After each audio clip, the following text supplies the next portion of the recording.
वो फिर आ रहे हैं मौत पर हंसने। आइस रोड ट्रकर्स सीजन 4 हर गुरुवार रात 9 बजे सिर्फ हिस्ट्री टीवी 18 पर। ये क्या है? ये तो शुरुआत है। Videocon has partnered DDB to create the world's best LED TV. आगे आगे देखो होता है क्या।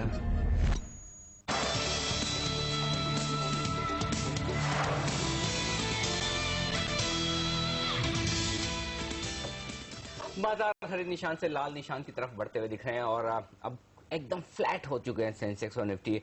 मिड कैप और स्मॉल कैप शेयर भी थोड़े से हल्के होते हुए दिख रहे हैं। तो कंसोलिडेशन बरकरार है, लेकिन फोकस करेंगे आगे की चाल पर। दो बड़ी इवेंट्स आज रात फेड चेयरमैन बेन बर्नांकी की तरफ से QE3 का ऐलान हो सकता है और उसके बाद सोमवार को RBI की पॉलिसी पर किस तरह से बाजार की चाल आगे रहेगी। प्रभुदास लीलाधर के इन्वेस्टमेंट स्ट्रेटेजी के हेड अजय बोड़के हमारे साथ कार्यक्रम में शामिल हो चुके हैं। अजय जी, स्वागत है आपका CNBC आवाज पर। पहला सवाल आपसे यही है, ये दो बड़ी इवेंट्स जो बाजार के सामने हैं, इसके बाद बाजार का रुझान आपको क्या लगता है, इन दोनों इवेंट्स में क्या हो सकता है? मेरे ख्याल से जब ये हफ्ता शुरू हुआ तो तीन बड़े इवेंट्स को लेके विश्व में चिंता थी और डिपेंडिंग ऑन उनके आउटकम आई थिंक जो मीडियम टर्म में जो ट्रेजेक्ट्री ग्लोबल मार्केट्स की है वो डिटरमिन होने वाली थी। उसमें से जो पहला इवेंट था वो बिल्कुल बाजार की जो राय थी उसी के तहत आ गया है। जर्मन कॉन्स्टिट्यूशनल कोर्ट ने भले कंडीशनल हो लेकिन जो अप्रूवल दे दिया है जर्मन पार्लियामेंट को कि आप जाके जो परमानेंट बेल आउट फंड है वो you can go ahead with that. I think that has been very positive. मेरे ख्याल से दूसरा जो कल रात को एक और निर्णय आया है कि यूरोपियन कमीशन के जो प्रेसिडेंट है उन्होंने ये क्लियर कर दिया है कि बैंकिंग यूनियन की तरफ जो चाल है 17 देशों के यूरोजोन की वो अब होने वाली है और एक सिंगल रेगुलेटर आने वाला है जो कि 17 देशों के पूरे बैंकों के ऊपर सुपरविजन करेगा। आज रात को जो निर्णय आने वाला है FOMC मीटिंग का, उसमें तकरीबन ये कंसेंसस बन रहा है कि फेडरल रिजर्व FOMC कमेटी जो है वो QE3 का ऐलान कर देगी रफली $800 बिलियन का बॉन्ड्स और मॉर्गेज बैक सिक्योरिटीज के परचेज के लिए। और दूसरा ये है कि जो they will give a signal कि interest rates will continue to remain low well into 2015। फिलहाल उन्होंने कहा है कि 2014 के अंत तक interest rates will be extremely low. मेरे ख्याल से ये दोनों बहुत ही पॉजिटिव चीजें हैं ग्लोबल इक्विटी मार्केट्स के लिए। रिस्क ऑन ट्रेड जो शुरू हुआ है वो कंटिन्यू करने के लिए। अगर हम भारत में देखें तो अगस्त के महीने में जो बहुत बड़ा डेफिसिट था मॉनसून में जून और जुलाई में 31%, जून में 13%, जुलाई में वो सिर्फ 8% रह गया है। और हमारे जो ग्रेन बाउल स्टेट्स है, पंजाब हो, हरियाणा हो, वहां पे जो बहुत बड़ा डेफिशिएंसी था वो बहुत ही कम हो गया है। दूसरा ये है कि इंडस्ट्रियल प्रोडक्शन के नंबर्स जो है IIP नंबर्स वो बहुत ही वीक आ रहे हैं। तो इसलिए फिर से ये ऑप्टिमिज्म बिल्ड हो रहा है बुल्स में कि कहीं RBI पे प्रेशर बढ़ के वो इंटरेस्ट रेट्स घटाए 17 सितंबर को। लेकिन आप क्या उम्मीद कर रहे हैं अजय कि RBI वाकई में वो रेट कट करेगा? क्या उस स्थिति में है कि रेट्स कम होंगी सोमवार को? मेरी पर्सनल उम्मीद ये नहीं है कि RBI रेट कम करेगा, क्योंकि RBI ने अपने पॉलिसीज में बहुत ही क्लियर कर दिया है कि हमने अपना काम कर लिया है। अब हार्ड हिटिंग जो है वो गवर्नमेंट को करनी है। आप गवर्नमेंट को उन्होंने क्लियरली बताया है कि आप एक मीडियम टर्म क्रेडिबल और ट्रांसपेरेंट फिस्कल कंसोलिडेशन प्लान का ऐलान कीजिए।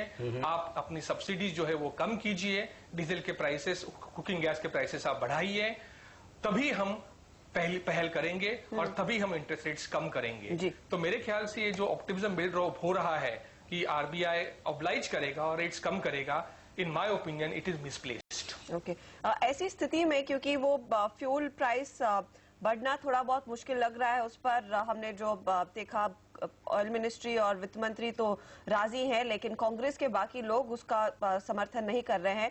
ये अगर फ्यूल प्राइस हाइक नहीं आती है, मार्केट का रुझान क्या रहेगा? भले ही ग्लोबली काफी ज्यादा लिक्विडिटी फ्लो हो, क्या हम 5400 पर ही अटकेंगे या फिर आपको लग रहा है कि एक तेजी का मूड बनता हुआ दिखाई देगा? 5600-5700 टेस्ट जरूर किया जा सकता है आगे। मेरे ख्याल से no one can really stop no one can really fight a surge in liquidity, और हम देख रहे हैं कि नियरली 53,000 करोड़ रुपीस FIIs ने इंडिया में पोर किया है 1 जनवरी से लेके आज तक, और डोमेस्टिक इंस्टीट्यूशंस ने 23,000 रुपए सेल किया है, और इसके बावजूद हमारे बाजार में जो तेजी है, तो simply attribute the buoyancy in markets to massive FII flows and nothing else. ये लिक्विडिटी ड्रिवन रैली है, क्योंकि हमने देखा है कि मैक्रो इकोनॉमिक इम्बैलेंसेस बढ़ रहे हैं, करंट अकाउंट डेफिसिट में और फिस्कल डेफिसिट में बढ़ोतरी होने की संभावना, स्पेशली फिस्कल डेफिसिट में एटलीस्ट 1% का गिरावट बढ़ोतरी हो सकती है विज़ावी व्हाट बजट में बताया गया है, जिसके कारण 1 लाख करोड़ का और बोरोइंग आ सकता है, in addition to 5,70,000 crore of gross borrowing जो हमने इस बजट में बताया है। तो इसलिए कैसे इंटरेस्ट रेट्स कम होंगे जब आपकी बोरोइंग इतनी ज्यादा बढ़ रही है, आपका इन्फ्लेशन सप्लाई साइड कंस्ट्रेंट्स के कारण कम नहीं हो रहा है। How can you ask RBI to cut rates in such a scenario? तो इन मेरे ख्याल से बाजार अगर लिक्विडिटी ऐसे आती गई तो 5500 या 5600 के रेंज तक जा सकता है, लेकिन डिसाइसिवली ब्रेक करने के लिए the ball has to be in government's court. Government को कुछ रिफॉर्म्स करने होंगे, फिस्कल कंसोलिडेशन, कुछ क्षेत्रों में जहां कैपिटल की बहुत गरज है, जैसे एविएशन है, उसके लिए आपको पहल करके वो अलाइज को कन्विंस करके वो ओपन करने होंगे। और इंफ्रास्ट्रक्चर में जो बहुत बुरा हाल है, जो गड्डी थम गई है इंफ्रास्ट्रक्चर की, उसको चालना देने के लिए आपको कुछ बड़े प्रोजेक्ट्स लेने पड़ेंगे। अभी अगर फिलहाल आपने देखा कि चाइना के जो प्रेसिडेंट है हू जिनटाओ, उन्होंने $150 बिलियन का पंप प्राइमिंग अनाउंस किया है। बड़े जो निवेशी प्रोजेक्ट्स है, मूलभूत प्रोजेक्ट्स जो है, उनके लिए उन्होंने पहल की है। ऐसे ही कुछ बड़ा प्रोग्राम अगर गवर्नमेंट ने अनाउंस किया, भले गवर्नमेंट की फाइनेंसेस वीक है, लेकिन अगर उन्होंने PPP बेसिस पे भी अगर अनाउंस किए, उनके अप्रूवल्स उन्होंने फास्ट ट्रैक किए, तो इन्वेस्टमेंट्स जो की गड्डी जो थम गई है उसको चालना मिलेगी। क्योंकि ये इसलिए इंपॉर्टेंट है क्योंकि कंजम्पशन जो सबसे बड़ा पहिया है इकोनॉमी का, 70% ऑफ GDP, अगर आपने GDP के नंबर देखे पहले क्वार्टर में, तो आपको बहुत चिंता होगी कि private final consumption has come down very sharply. Right. इसलिए इट्स वेरी इंपॉर्टेंट कि इन्वेस्टमेंट्स को आपको चालना देनी है। जी अजय, आपने हाल ही में जो रिपोर्ट निकाली उसमें कई स्टॉक्स आपने सजेस्ट किए, लेकिन मैं कुछ टॉप आपकी 3 मिड कैप पिक्स लेना चाहता हूं, क्योंकि इस वक्त जो मूड और मोमेंटम दिख रहा है बाजार का, उसमें मिड कैप शेयर काफी अच्छी तेजी दिखा रहे हैं। अगर आपसे पूछूं कोई टॉप 3 पिक्स, वो कौन सी होंगी आपकी? मेरे ख्याल से अगर आप मिड कैप देखें तो बैंकिंग क्षेत्र में यस बैंक जो है वो हम एडवोकेट करेंगे।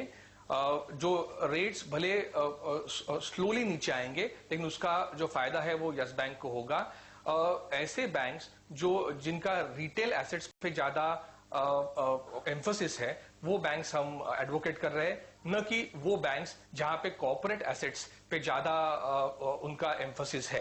तो यस बैंक एक बैंक है जहां पे we are expecting a target price of 450 rupees over 1 year period, रफली अराउंड 35% अपसाइड। इसमें हम देख रहे हैं कि बैंक फिलहाल 1.7 टाइम्स प्राइस टू बुक पे ट्रेड हो रहा है। उसका return on equity around 23% estimated है FY14 के लिए, और 8 टाइम्स पी पे ट्रेड हो रहा है। दूसरा जो हम ऑटो एंसिलरी में 2 स्टॉक्स हम रेकमेंड कर रहे हैं। हमारा राजा बैटरीज जो हमने 310 रुपए पे 6 अगस्त को लास्ट रिपोर्ट में रेकमेंड किया था, जिसका भाव अराउंड 388 है। हमारा ये एक्सपेक्टेशन है कि वो 420 रुपीज तक जा सकता है। इसमें again all the 3 main lines of business, autos हो या UPS हो या टेलीकॉम हो, they are firing very well. इसमें वी आर एक्सपेक्टिंग कि 29% प्रॉफिट्स ग्रोथ हो इस साल और अराउंड 17% नेक्स्ट साल, और it is trading at valuation of just 11.5 times next year with ROE of around 17%। और तीसरा स्टॉक अगर हमें पिक करना है तो हम फार्मा के क्षेत्र में देखेंगे। 2 स्टॉक्स हम पिच कर रहे हैं, इप्का लेबोरेटरीज और दूसरा है टोरेंट फार्मास्यूटिकल्स, और दोनों में bottom up strong sort of business drivers हैं। इप्का में we are expecting a price of 559, an upside of around 25% in 1 year, and Torrent में we are expecting an upside of around 26% to around 880 rupees. तो ये 4 stocks हम mid caps में recommend करेंगे। अजय, बहुत बहुत शुक्रिया आपका CNBC आवाज के लिए आज वक्त निकालकर सारे बाजार पर, अंतर्राष्ट्रीय बाजारों पर, घरेलू बाजारों पर और स्टॉक्स पर अपनी राय देने के लिए। तो यहाँ पर अजय बोर्ड के ये कहते हुए कि फिलहाल बाजारों में मजबूती का मोमेंटम और मूड बरकरार रहेगा। ऐसे में आप खरीद सकते हैं यस बैंक, अमरा राजा बैटरीज, इप्का लैब और टोरेंट फार्मा जैसे बेहतरीन शेयर। उनकी रिपोर्ट्स भी आई हैं जिनमें मिड कैप और लार्ज कैप शेयरों में काफ़ी खरीदारी की राय है, और वो सारी पिक्स और वो सारे जो रिकमेंडेशंस हैं आपकी स्क्रीन पर इस वक्त फ्लैश होते हुए दिख रहे हैं। लेंगे एक छोटा सा ब्रेक, और ब्रेक के बाद होगी हमारी खास पेशकश मिड कैप जैकपॉट शेयर्स। और आज हमारे साथ देश के जाने माने दिग्गज स्टॉक पिकर राजन शाह कार्यक्रम में जुड़ेंगे छोटे से ब्रेक के बाद।